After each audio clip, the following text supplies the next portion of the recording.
it's just like the people who are destroying the planet are making plans to abandon it already. And it's just thanks for that. That's nice. Exactly. Enjoy Mars.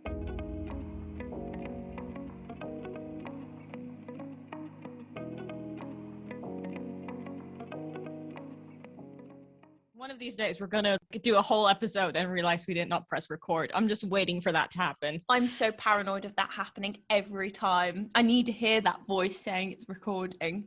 So, Marie, what have you been up to this week? What's been going on? So this weekend, I had a moment where I genuinely thought I have never looked more stereotypical vegan in my life. And I'm not even fully vegan. Sorry, I wasn't laughing because I agree with you there.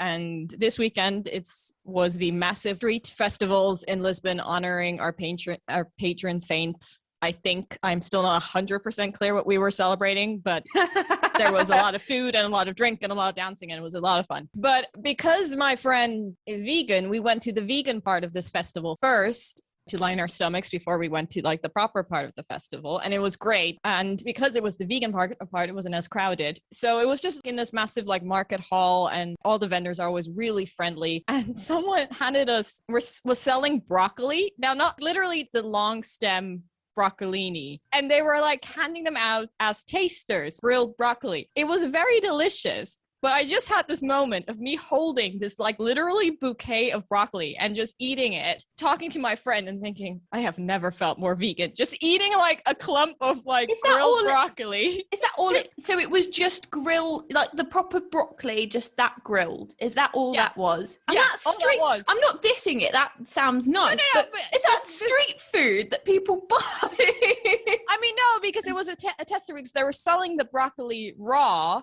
But they were try how good and fresh the broccoli is. So they were grilling it and handing it out samples. Right, okay. I thought you meant we didn't even pay for it. Street food. Oh, no. Grilled carrot. You're going to put some sauce on it or something.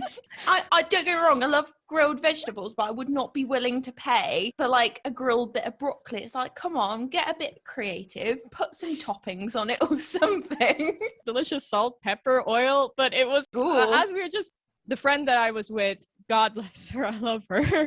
She is also a fellow environmentalist. That's how we became friends. She had a reusable water bottle, and she was just asking the vendors, could you just put cider in my reusable bottle? Fantastic. And I love her already. I admire the commitment. That really is a commitment, because I think sometimes I do bring my reusable cups and stuff places, but I get a bit feel awkward asking them to fill it up, especially if it's something unconventional. So hats off to her for just going, fill my cup up. Yeah, I'm fine with coffee, but anything else, I'm also a bit strange about it, because coffee shops are used to you handing them a reusable cup. But this bar, I don't think was used to getting a bottle handed to them and said, just fill it up with cider. We should make it a normality. We should. It should push be part of it. To be a normality. We'll start a campaign. And then there was this one place that had the best food, and they said the packaging they gave it to us, this was it's compostable packaging, and immediately alarm bells went into my brain. I was just, is it really? And then we went back and said, hey, where do you want us to put this compostable packaging? And they're just in the normal bin. I'm that defeats the purpose. It's not going to decompose in a normal bin. But didn't you say to put compostable packaging in the normal bin? Or was it actual compostable, you could put it in your compost heap at home? No, it would have required an industrial composter. So they would have probably needed to have collected it and then brought it to a facility. It was the same as just having plastic packaging. It was literally the same thing. It didn't matter if it was compostable or not. If you just put it in the landfill, it's the same. It has the same end of life as a plastic plate. Gosh, you had one emotional roller coaster of a weekend. We have been working on this project for a very long time now. And a long time. And we haven't kept it a secret from any of our family, who I'm guessing is the majority of our listeners at this one point. If you're not, welcome. We're happy that we piqued your interest. If you're not related to us, please stay. Yes, thank you. But one of things that I ask, my family keeps asking me, it's oh, why did you start a podcast? And my answer is usually depression. Because I am very cynical. Beth and I decided to start this podcast at the end of 2021, right when I was having like a really bad depressive episode. Like Beth called me and I think I spent 90% of the conversation crying. And I think it was safe to say 2021 was neither of our years. We both had a pretty crappy Was it anyone's year? Really? It wasn't anyone's year. I mean, has the last 2 years been anyone's year, to be honest? I mean, 2022 is still up for debate, but it's also not looking that great. But I think we just need like a passion project and needed something to like we needed a passion project, but also like one of the main causes, there are many causes of the depression, was like eco-anxiety and being nervous about the planet around us. I think that was just and the guilt that came along with it, and that would form the basis of a lot of our conversations, was just the guilt. The guilt, yes. So everyone, welcome to Two Girls, One Reusable Cup, the podcast born out of depression. We are your sustainable support group, where we navigate the confusion and charms of living a low-waste lifestyle. I'm Marie, and as always, I'm joined by the lovely Beth. Hi guys, I hope you're well. And today we are talking about one of the pillars behind our podcast, eco-anxiety. Yes. As we said, this started off with a series of conversations you and I were having where we felt like we were constantly fucking up. Yes, it was. They were constant just voice notes of like little things that would go wrong. Why don't they sell toothpaste that's actually really nice and sustainable instead of this horrible clay stuff I'm putting in my mouth? My teeth are being ruined. Or just little things. I remember you saying you bought something and it was, I think it was a bamboo toothbrush, and you were like, it's arrived in plastic packaging, Beth, I want to shoot someone. Like, it was just constant things, wasn't it? And actually we listened back to them and we found them quite funny, and we were like, we should make this into just a constant conversation. And also we thought other people must be going through this. It's not just us.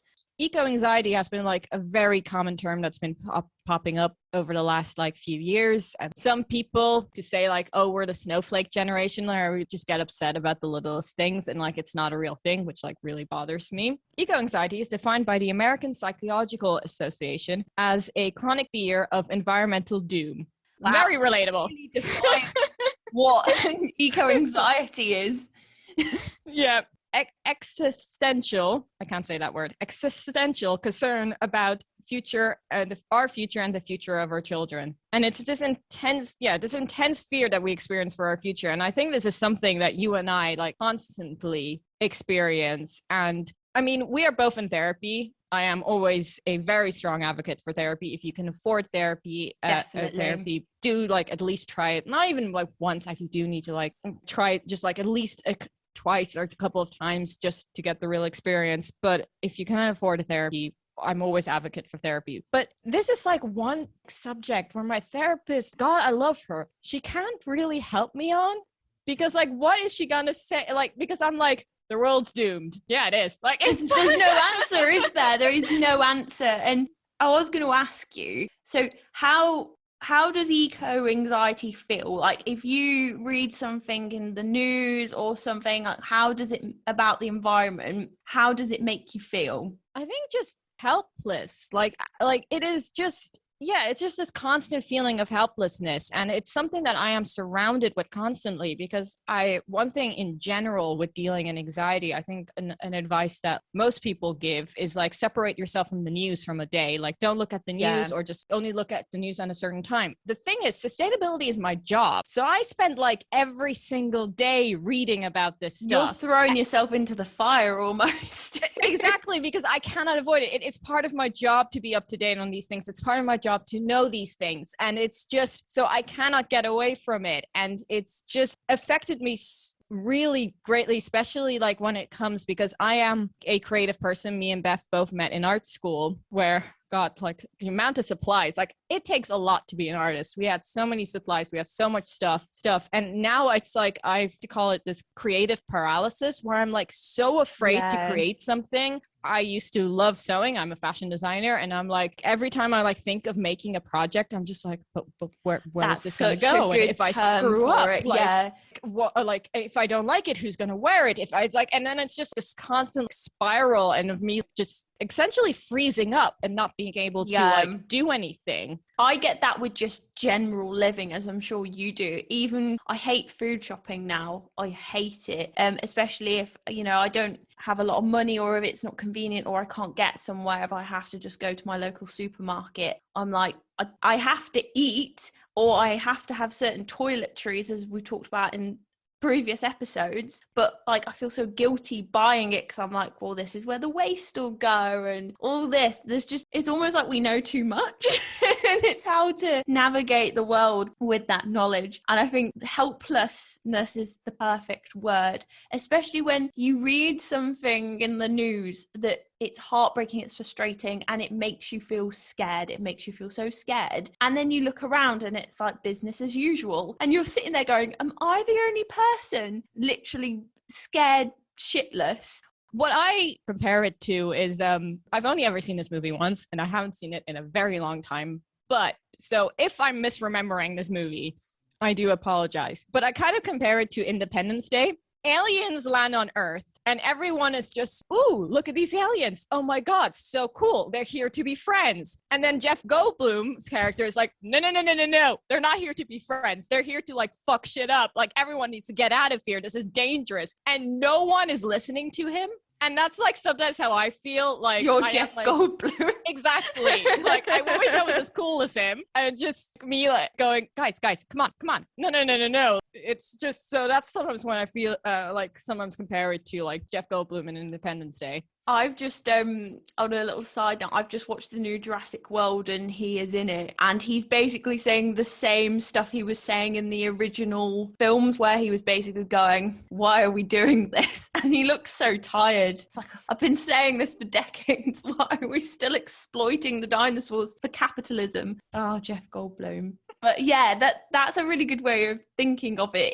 It's kind of like, I think we've said about this before, the meme of the dog in the burning house just going, this is fine. It's like chaos is happening around us and no one seems to be doing anything, which makes it even more frustrating, and you become even more anxious and scared because you feel alone. And actually, I think it's good we're both talking about this with everyone, because you're not alone in thinking these thoughts. This is happening and we need to be able to process and kind of get through it. Yeah, I've just gone off on one, but please continue. That's kind of my experience of eco-anxiety. I know it's different for everyone else. It actually is, and I've probably said this before, it's one of the reasons I quit my last job, because I was literally sitting in an office making social media posts. Social media posts last 2 seconds, so they're kind of almost pointless. And I was looking on Twitter watching Athens burn because they were having forest fires, and I was just like, I'm literally watching our planet burn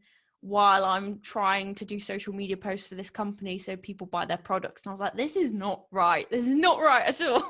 Yeah, and that's why we decided to call us the Sustainable Support Crew. Both of us, we kind of lean on each other, like where one of us has a breakdown and the other one goes, no, it's fine. And it's like the opposite way around. And other people must experience this around us. So like, I looked into it, and 67% of Americans have some level of anxiety due to the impact of climate change on our planet. A 2020 Morning Consult poll found that a quarter of adults without children say climate change is part of the reason why they didn't have children. That's so interesting, because I don't think that's a mainstream thing at the moment, and I'm thinking it. I'm worried about having children because I'm worried about the world they live in, but I don't know why that's not big news, that people are actually saying, I don't really fancy having children because everything's going to shit. That's massive. As humans, I hate to say it, our main kind of purpose is to have offspring, and we've got to the point where, is that wrong? I'm sorry. I'm thinking biologically. I have no desire to procreate at all, so that's why I'm just like, am I not it's built in. You're not functioning properly. I am not a functioning human. Am I not fulfilling my purpose? Like being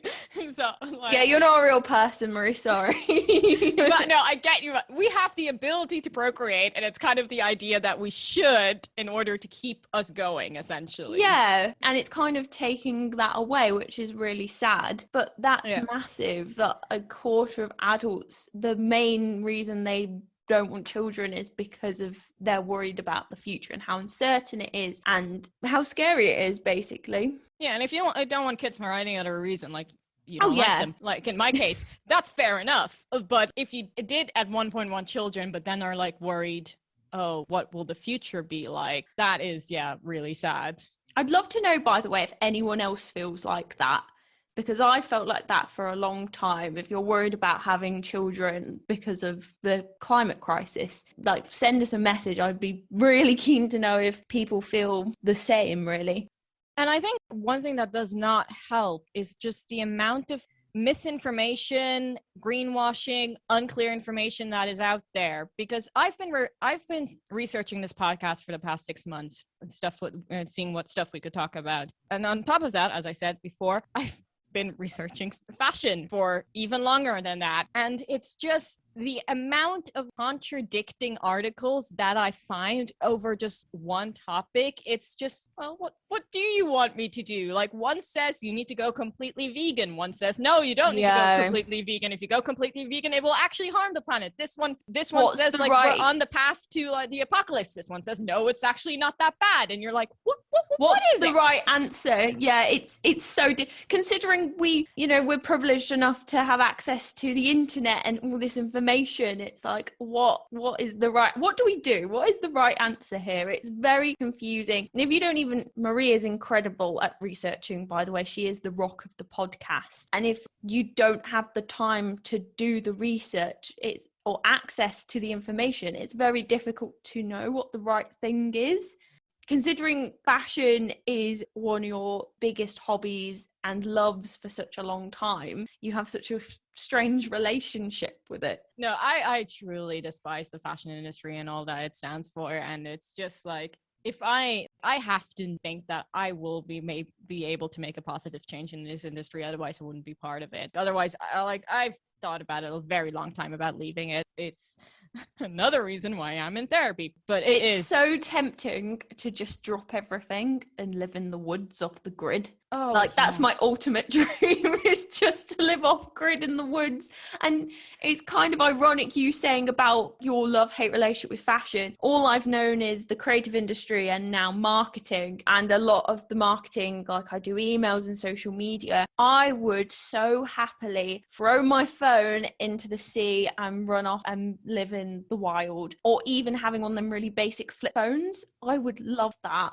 I really would be happy not being on social media at all. I miss the days when I heard the dial-up sound and it would take a good 5 hours to actually get onto the internet. I miss that, the joy of being patient.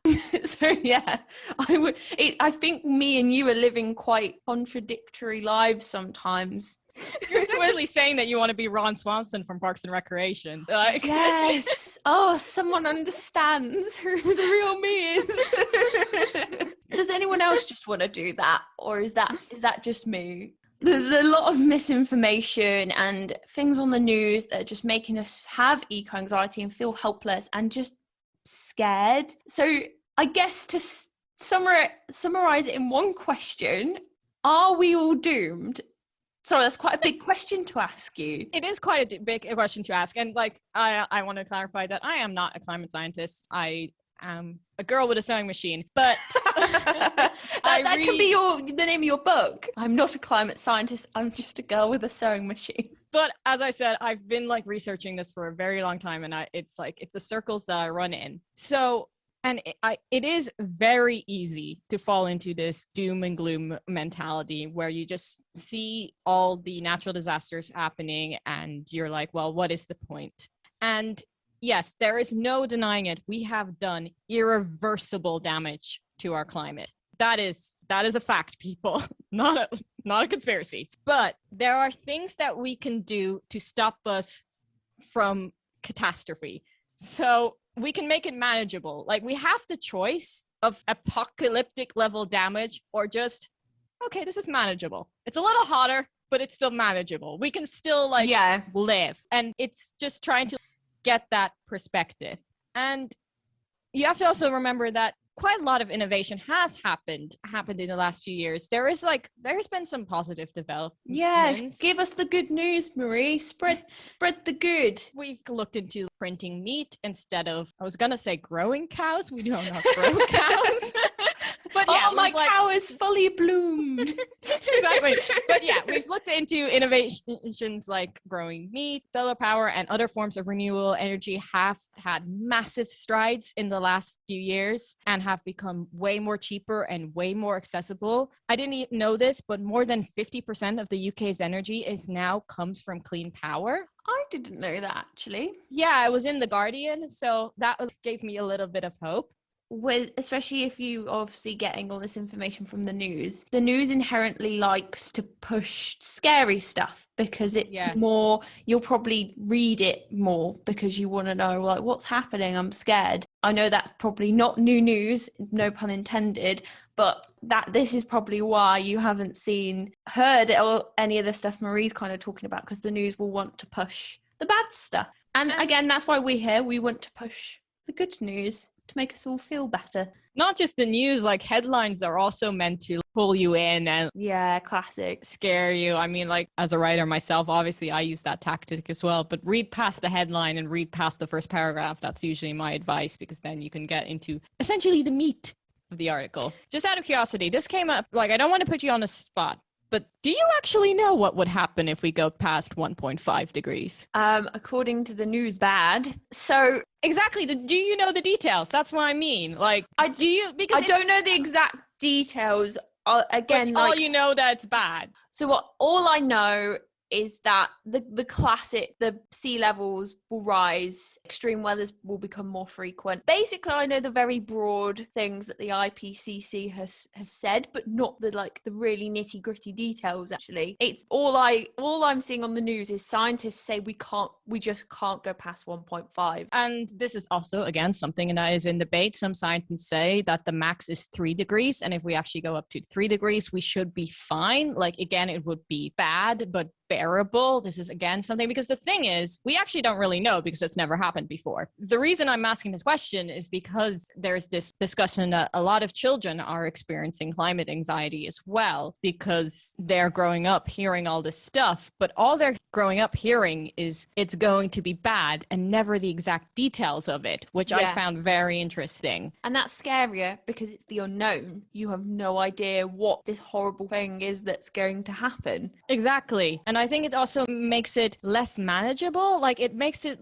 to put my analogy more, like this massive alien threat that you just have like no hope in stopping. It's just, and I think that is like, the question is, so like, what can we do? Because if you look all this information and it just seems massive. And I think, like you said as well, it's really broad. We've said before, even the term sustainability is a very broad term that's kind of thrown around. The 1.5 thing is kind of thrown around by the news. There's no definite of what will happen. I mean, even I don't really know, if I'm honest with you. I do read, probably not as much as Marie. She is an amazing researcher, but I don't know exactly what is kind of being said. And I'm sure a lot of other people are the same. All we're being told is we need to do something about this because it's not good. And I will, I think on our Instagram, we'll share like links and resources that I like to, articles that I found helpful and channels that I think everyone should check out to just learn more in depth, because I can try and explain it. But as I previously stated, I am not a climate scientist and I might go very wrong. What is your understanding of us reaching 1.5 and what will happen? Sorry to put you on the spot as well. No.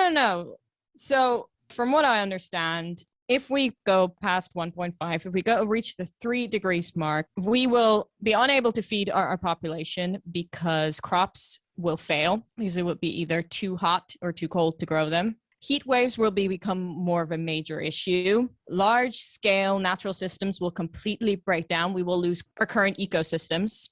Hurricanes and wildfires will just increase massively, even more than we have today, and they would cause massive amounts of damage. Poorer regions will be hit harder, and millions of people will have to leave their homes. And this is like another topic of climate migration, where literally people will have to leave their homes because of natural disasters. Again, This is one where people say, actually, climate migration is not that bad. Climate migration will be bad. It's, again, one of those. Will she, won't she? Yeah. It's not clear. One of the ones, but I find it, but it is something that will happen where like areas of our planet will become uninhabitable due to rising sea levels, due to heat, due to cold. It's just that it baffles me when current politicians deny climate change, because currently we're under a refugee crisis and they're already complaining about refugees coming into the country. The British have just gotten into trouble by the EU trying to ship all your refugees to Africa. Yeah. But one day it will be a factor of climate. And it's just like, you think this is a problem now. What do you think when the Earth is not as big as we are used to it being? Yeah. And it's just then they're like, nah, still not a problem. Still not an issue. Climate change is not real. And you're just like, that's the main thing. Punch someone in the face. It's not being taken as seriously as it should be. So knowing all of this, a big argument is, does our individual action make a difference? Does it do anything? Is this bigger than us? What can we do, basically? It is a big question, and I ask myself every single day. I feel I just had a good day where I remembered my reusable cup, I had my water bottle, I used public transport, and I get home and I see billionaires firing rockets into space, and I'm just like, oh, fuck. Like, it's just... All right, then. All right, then. It's all comparison, isn't it? You compare yourself to other people. You go, I'm trying my best doing this this minimal stuff, and then other people are just, like you said, launching into space and jetting everywhere. Already making plans to abandon the planet we currently live on. It's just like the people who are destroying the planet are making plans to abandon it already, and it's just thanks for that. That's nice. Exactly. Enjoy Mars. They could hope you enjoy your fake hair after you destroyed ours. So it can, and then this is like where climate despair can play a huge factor and can get you really down. But let me tell you, like, us as individuals, we can choose what sort of impact we can have on this planet, and we can choose whether we can have a positive or negative impact. And I think that is a very important decision to make. We can choose essentially between less and more, and how future generations are going to live on this planet. So I think it does make a difference. And we all have experienced this sadness, this hopelessness when we see the devastating impacts on our planets. I mean, for example, when Germany flooded last year, I am German, that physically hurt me to see a part of my home getting completely destroyed. So I understand this overwhelming feeling, and that this can cause this, and many people have said this to me. Why even bother? Why even bother when someone else is doing this? Or what's the point? Is a big one. Almost giving in to the despair. And as we've said, that is such an easy thing to do because this is so overwhelming. Yes. And we need to turn this feeling into motivation and not devastation. It is okay to be angry. It is okay to feel hopeless, but channel it into something positive, channel it into action. If we want the world to change, we need to realize that change is possible. Like, we can't give up. Oh, go on. Sorry. I was just going to say that was really nice. That was a really nice thing to say. And honestly, that's so true. I think I say to people, like, it's better to do something than nothing, even if that's such a small thing. Because otherwise, like, of course, it's not going to change.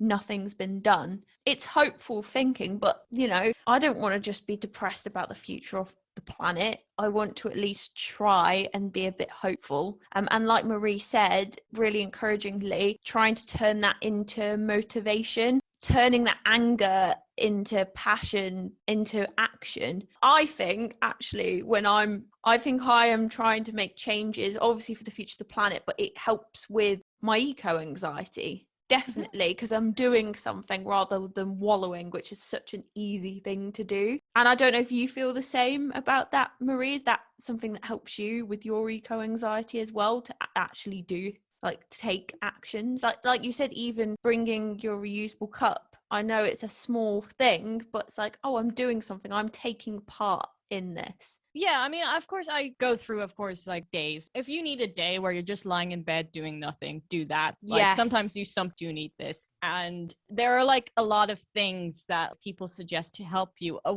Another like mental health tip is always go into nature, like go for a walk. But then for me, that's really bad because like you go for a walk and then you just see a single-use mask on the floor.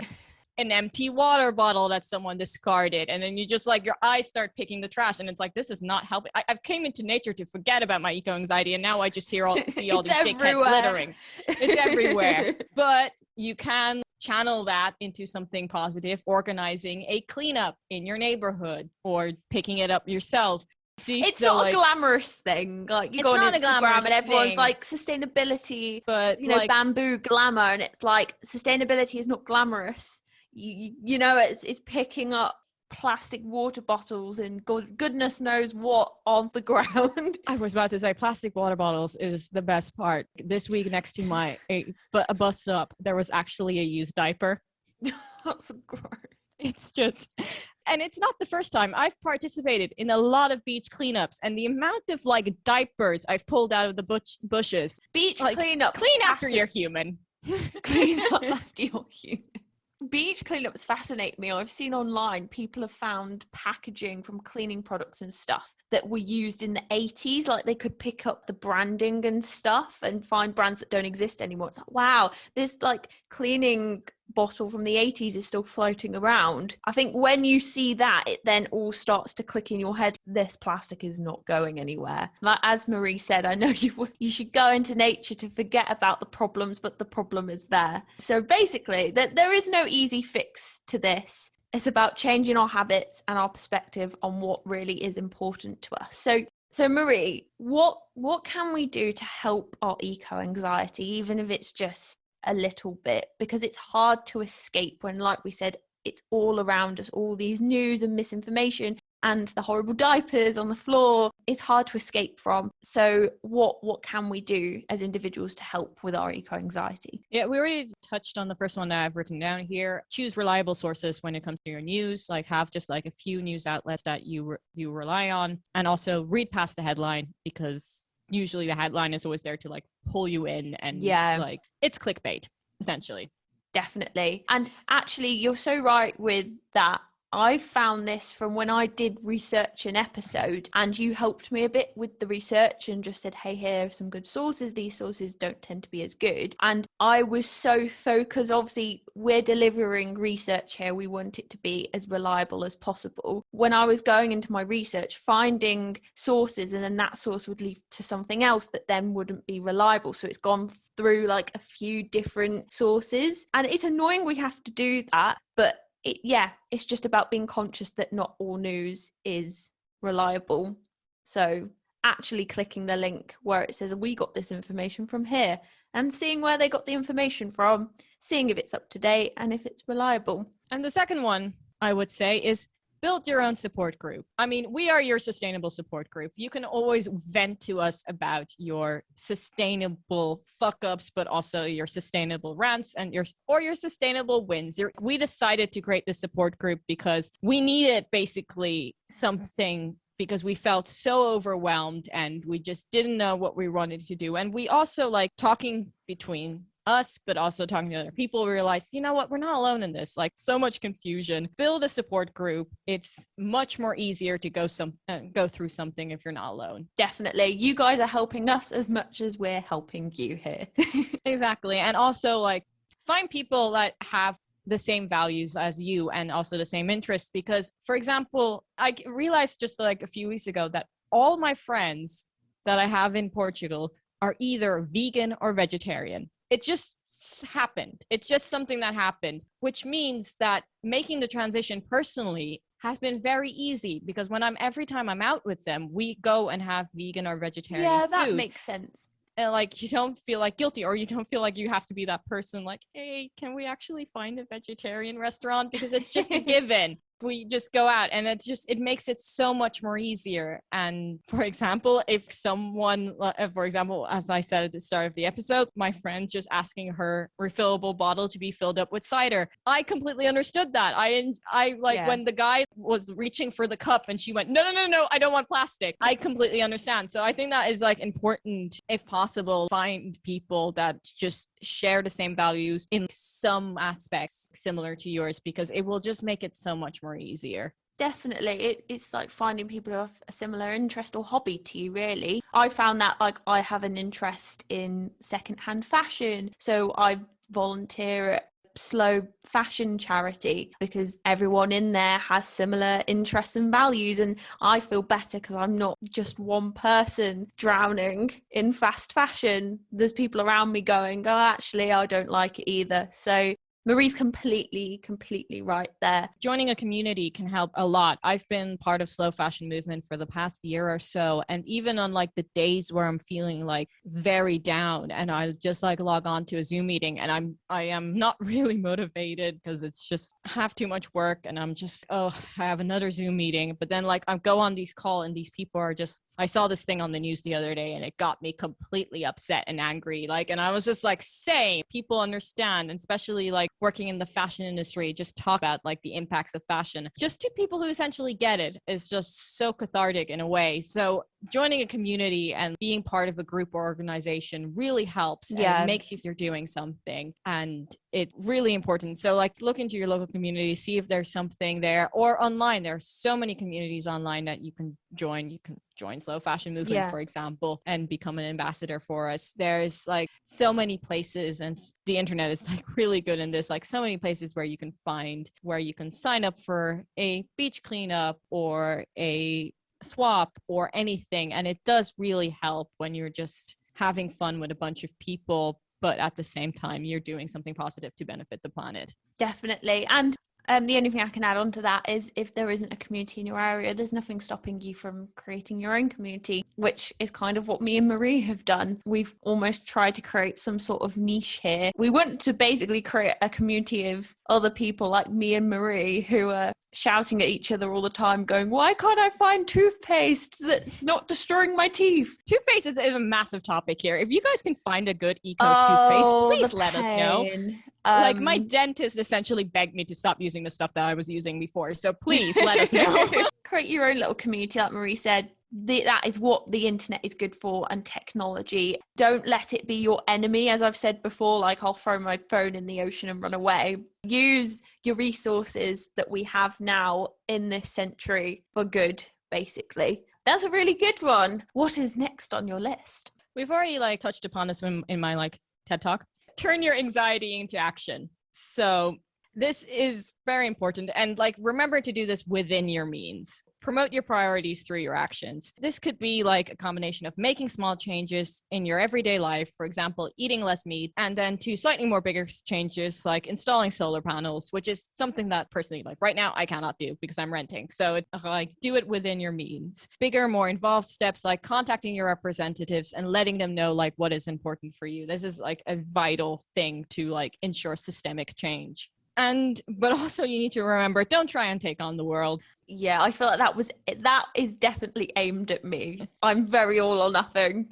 You are, and I love that about you, but I know that you beat yourself up for like the smallest things, and don't try and take on the world. Like I am personally trying to only take on the fashion world. Only the fashion world. Oh, even that seems like a big like, so in general, just like trying to like make small changes within the industry that I work in, trying to introduce sustainable initiatives or trying to like push for a more sustainable fabric. That is like how I'm trying to make like small changes around me, and hopefully that will create like a little ripple effect and push outward. Which is amazing, and that's how change happens. That's fantastic. But yeah, as Marie said, don't try to take on the world, which is what I definitely do. And it makes me feel guilty because I'm unkind to myself. And if you're not kind to yourself, how are you then going to want to make any sort of change? It's okay. You can only do as much as you can, and you should say to yourself, I am doing everything and I'm a massive hypocrite and I'm still learning that, and that's okay as well. I think we both are. We're both still trying to find this balance. And the thing about eco-anxiety, one like kind of positive that you can view it as, is that the reason you're experiencing eco-anxiety is because you care. And that is already a huge thing, that you already care about, like you care about the state of our planet. You care about something. That is also like one of the most important to like think about. And I think one of the points that I have written down here is don't stop living your life. Now, because I experienced that before with my creative paralysis, where I love sewing and I used to love sewing. And now I'm like, this is something that I used to love has causing so much anxiety. And one thing that honestly like really helped me in this area is going to a convention, to an anime convention, and putting together a costume and realizing, you know what? I actually love dressing up. I love making costumes. I love presenting myself and taking photos with people this way. And it is something that just brought me so much joy. And I am trying to think about how I can do cosplay in a more sustainable way, but I don't want to stop doing it altogether because it is something that just brings me so much happiness. And it also brought quite a lot of other people happiness, which is also important. So I think it is all about balance. And to quote the slogan of this podcast, it's a journey. We haven't said it yet. That's come up in every episode. We haven't said it yet. We had to just say it now. It's a journey. If you're playing Two Girls Bingo, you can... I think you've summarized that really, really nicely. Don't stop living your life. And actually, I'm still learning that because you're just going to make yourself even more miserable. So, and like Marie said, find a balance. If there's something you really enjoy doing, think, I wonder how I could do this a bit more sustainably. And if you can, try and do it more sustainably. Treat it as a project. And lastly, this is very important, elect people who care and hold your representatives accountable. Unfortunately, only the people like at the very top could make the biggest changes because we need rules, we need regulations, we need laws in place to make change. So elect people who care and hold them accountable. And this is like extremely important. And put pressure on larger institutions, whether they're private or political, to hit zero emissions. And this is very important to realize that your voice is important. That's why it's very important to vote. It's very important to like share your voice and let your voice be heard. And voting is one of the main ways you can do that. Definitely. And from that, carry on learning, put time into learning about who is coming up in the next election, who you can vote for. And don't be afraid of not knowing things. Everyone is still learning. I'm definitely still learning, and I'm learning a lot from this podcast, and so is Marie. We have all these great resources, so let your voice be heard and do your research. Get angry at things, go and make your voice heard. Kurzgesagt, one of my favorite channels on YouTube, summarized this really well because they said, vote at the ballot, vote with your wallet. It's like the two ways you can implement change easier, because like increasing in demand like really helps as well. Like for example, if you go to your supermarket and constantly only buy plant-based alternative milks, they will start stocking more plant-based alternative milks. It's supply and demand. And you need to let people know that this demand is there for more environmentally friendly products, a demand there for better public transport. It's just show where you need change. Definitely, because we have the power as consumers to do that. And lastly, just talk to people. It's important to know one of the most important thing is when you're anxious is voice what makes you anxious, because more than likely the person in front of you is going to go, yeah, me too. I found that so much in my mental health journey. Everyone's mental health journey is different and unique to yourselves. But especially when it comes to like environmental concerns, usually 9 times out of 10, when I'm worried about this, someone else is going to go, yes, I'm worried about that too. That's my advice. I don't know if you have anything to add.